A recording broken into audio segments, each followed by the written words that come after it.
15 ліпеня 1410 года. Грунвальдскае поле. Лёс усёй усходняй Еўропы вісіць на валаску. Правае крыло саюзнага войска, літоўскія вершнікі вялікага князя Вітаўта пад націскам тэўтонскіх рыцараў пачынае адступаць. Сярод хаосу і панікі на полі бою застаецца адна адзіная кропка, якая прымае на сябе ўвесь удар жалезнага кулака ордэна. Калі б яны здаліся, гісторыя пайшла б зусім іншым шляхам. Хто быў гэты вар'яцкі смелы камандзір? І чаму сёння некаторыя краіны спрабуюць прысвоіць яго славу? Зараз раскажам.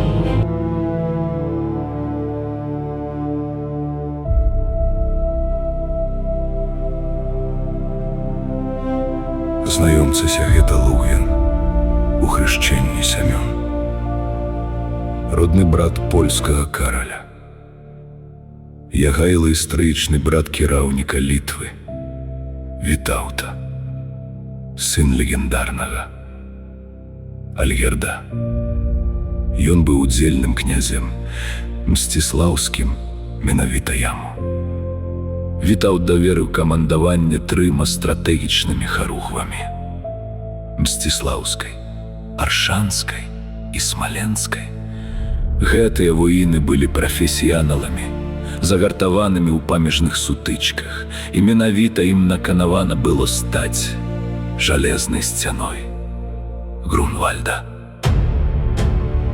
У самы крытычны момант бітвы, калі правае крыло войска пайшло на тактычны манеўр або пачало адступаць, паміж польскімі і літоўскімі сіламі ўтварылася смяротная пралома. Крыжакі гатовыя былі прарвацца і атачыць палякаў. Лугвін разумеў, калі яны адыдуць, бітва прайграная.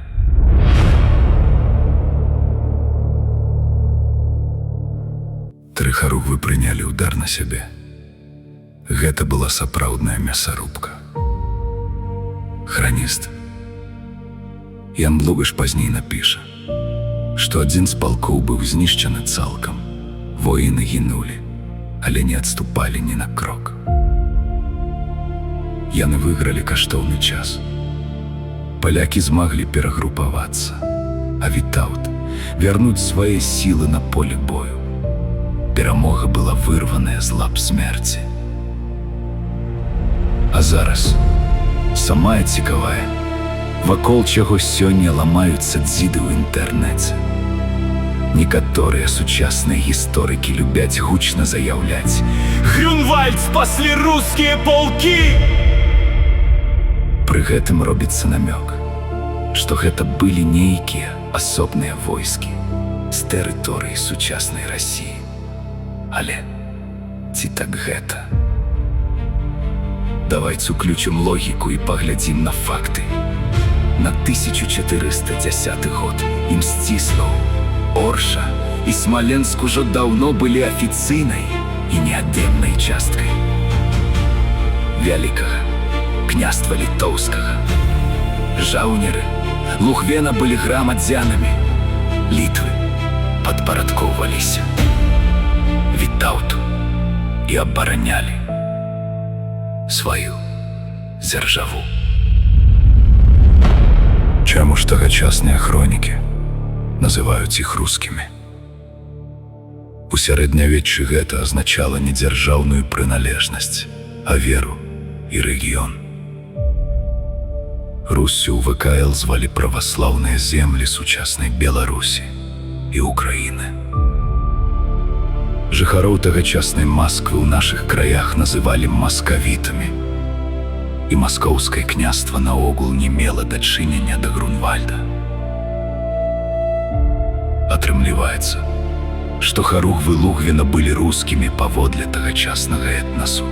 Гэта значыць, нашымі продкамі беларусамі, але літоўскімі паводле дзяржавы. подзвіг князя Лугвена і яго салдат. Гэта слаўная старонка менавіта беларускай ваеннай гісторыі у складзе вялікага княства літоўскага. Гэта прыклад таго, як мужнасць нашых продкаў змяніла лёс усёй Еўропы. А як лічыце вы, чаму гісторыю Грунвальда так часта спрабуюць перапісаць?